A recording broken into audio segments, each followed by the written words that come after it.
High to all, welcome to my channel. మీరందరూ ఎట్లున్నారు? మేమైతే మస్తున్నాం. ఈరోజు వీడియో ఏంటంటే నెయ్యి తయారీ విధానం. ఈ నెయ్యి ప్రిపరేషన్ అనేది నేను ఫస్ట్ టైం యూట్యూబ్ ఛానల్లోనే చూసి ప్రిపేర్ చేశాను. ఇప్పటి వరకు కూడా అదే ప్రాసెస్లో ప్రిపేర్ చేశాను. చాలా బాగా వచ్చింది. నేను మీకు ఆ లింక్ కావాలంటే కూడా డిస్క్రిప్షన్లో ఇస్తాను. ఫస్ట్ యూట్యూబ్లోనే చూసి నేను నెయ్యి ప్రిపేర్ చేశాను. అప్పుడు చాలా హ్యాపీగా అనిపించింది. నెయ్యి ప్రిపరేషన్ అనేది కూడా ఈజీగానే ప్రిపేర్ చేసుకోవచ్చు, దీనికి పెద్దగా ఏం ప్రాసెస్ ఉండదని అప్పుడు తెలిసింది. ఏదైనా మనం చేస్తే కానీ మనకు తెలియదు కదా. సో అలాగే ఇప్పుడు నేను ఇంకో మెథడ్లో చూసాను. హిందీ ఛానల్లో నెయ్యిని కుక్కర్లో ప్రిపేర్ చేస్తారనమాట, ప్రెషర్ కుక్కర్లో.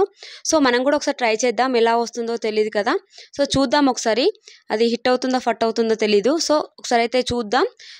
దాన్ని వీడియోలాగా తీసుకొని కూడా మీతో షేర్ చేసుకుందామని నేను ఫస్ట్ టైం ట్రై చేశాను.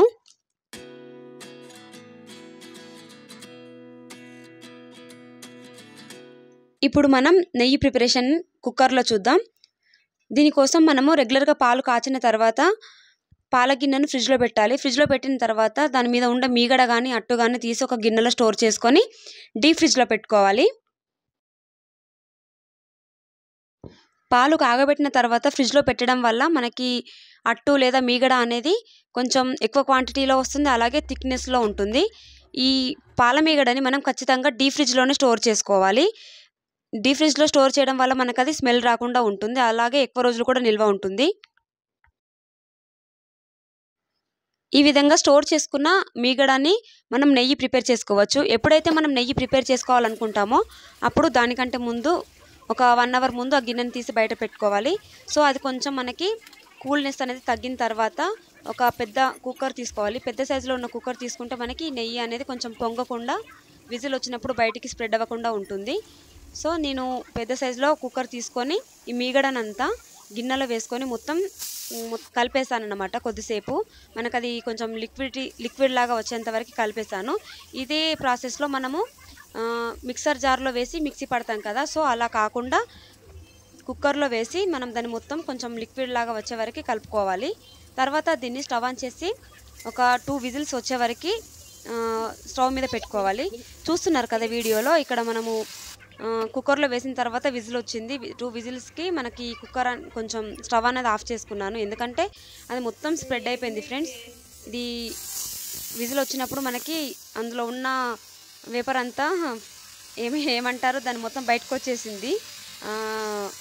సో దీనివల్ల నాకైతే కిచెన్ అంతా మెస్సీ అయిపోయింది. ఆ టైల్స్ అలాగే స్టవ్ ఇదంతా క్లీన్ చేయాల్సి వచ్చింది. ఇక్కడ ఏంటంటే నేను హిందీ ఛానల్లో చూసినప్పుడు చాలా ఈజీగా సింపుల్గా ప్రిపేర్ చేసుకోవచ్చు. ఈ మిక్సర్ గిన్నెలు ఇలాంటివేవి మనకి ఎక్కువ గిన్నెలు పడకుండా ఓన్లీ కుక్కర్ గిన్నెతోనే మనము నెయ్యి అనేది ప్రిపేర్ చేసుకోవచ్చు అని చెప్పారు. సో ఒకసారి మనం కూడా ట్రై చేద్దామని నేను ట్రై చేశాను ఇక్కడ. కానీ కుక్కర్ గిన్నె ఒకటే ఎక్స్ట్రా అవుతుంది అనేసి అనుకున్నాను, కానీ విజిల్ వచ్చినప్పుడు మొత్తం స్ప్రెడ్ అయిపోయింది కదా చూడండి.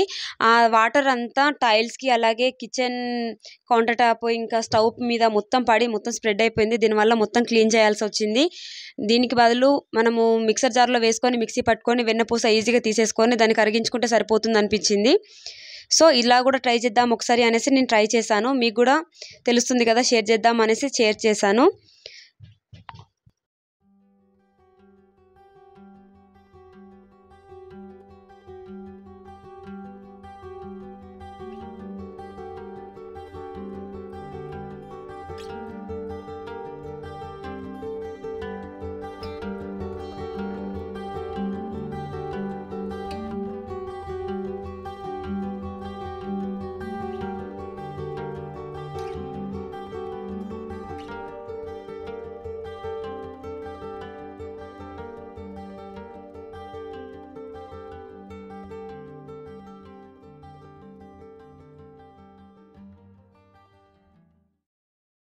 చూసారు కదా, ఈ విధంగా లో ఫ్లేమ్లో మనం వెన్నపూసని కరిగించుకోవాలి.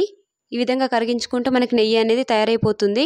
ఈ నెయ్యి అనేది మంచి స్మెల్ రావడం కోసం ఒక 5-6 కరివేపాకు రెమ్మలు వేసాను. దీనివల్ల మనకి నెయ్యి అనేది ఫ్రెష్గా ఉంటుంది, అలాగే స్మెల్ కూడా చాలా బాగుంటుంది. తర్వాత మనము ఈ వెన్నపూస అనేది మొత్తం కరిగిపోయింది కదా, ఈ విధంగా కొంచెం నాకు ఇక్కడ బ్రౌన్ కలర్ వచ్చే వరకు నేను ఉంచుకున్నాను. తర్వాత స్టవ్ ఆఫ్ చేసుకొని ఈ విధంగా ఒక జాలి తీసుకొని ఈ విధంగా వడబోసుకున్నాను. ఇప్పుడు ఆ వేస్ట్ అయిపోయిన వెన్నపూస ఉంది కదా! దాన్ని మళ్ళీ కొంచెం వేడి చేసుకొని, మళ్ళీ నేను జాలీతో ఈ విధంగా ప్రెస్ చేసి నెయ్యి అనేది తీసాను.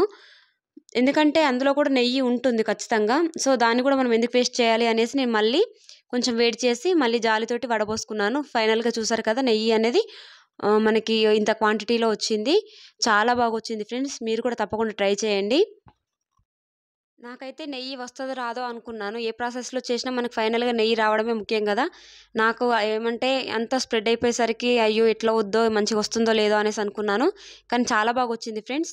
కొంచెం అది నా మిస్టేక్ వల్లనే ఏమో తెలీదు. మళ్ళా అందులో కొంచెం వాటర్ కంటెంట్ అనేది ఎక్కువైపోయి ఆ విధంగా స్ప్రెడ్ అయిపోయిందేమో. నెక్స్ట్ టైమ్ అలా కాకుండా చూసుకోవాలి.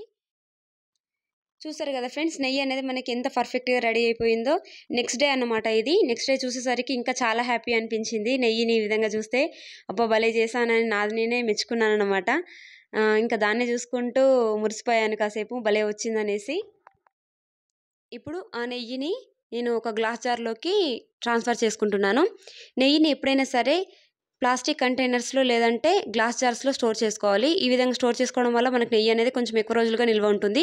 ఈ నెయ్యిని మనం ఫ్రిడ్జ్‌లో పెట్టకున్నా పర్వాలేదు. ఇంట్లో చేసిన నెయ్యిని ఎప్పుడైనా సరే బయట పెట్టుకున్నా గానీ మనకి పాడవకుండా ఉంటుంది. అలాగే ఫ్రెష్‌గా ఉంటుంది. ఏదేమైనా ఇంట్లో మనం ఏదైనా ట్రై చేసినప్పుడు అది సక్సెస్‌ఫుల్‌గా అయిపోతే మనకు హ్యాపీయే వేరు కదా! మీరు కూడా నా లెక్క తప్పకుండా ట్రై చేయండి. కుక్కర్‌లో ఒకసారి ట్రై చేసి చూడండి. కాకపోతే వాటర్ కంటెంట్ అనేది కొంచెం తక్కువ ఉండేలా చూసుకోండి. అంతే ఫ్రెండ్స్. చాలా ఈజీగా సింపుల్‌గా ప్రిపేర్ చేసుకోవచ్చు. కాకపోతే కొంచెం నా మిస్టేక్ వల్ల వాటర్ అనేది కొంచెం ఎక్కువైపోయేసరికి అది కిచెన్‌లో అంతా స్ప్రెడ్ అయిపోయినట్టుంది. మీరు మాత్రం ఆ మిస్టేక్ చేయకండి. మనం కుక్కర్‌లో వేసుకున్నప్పుడు అసలు వాటర్ అనేది అసలు యాడ్ చేయకండి అంతే.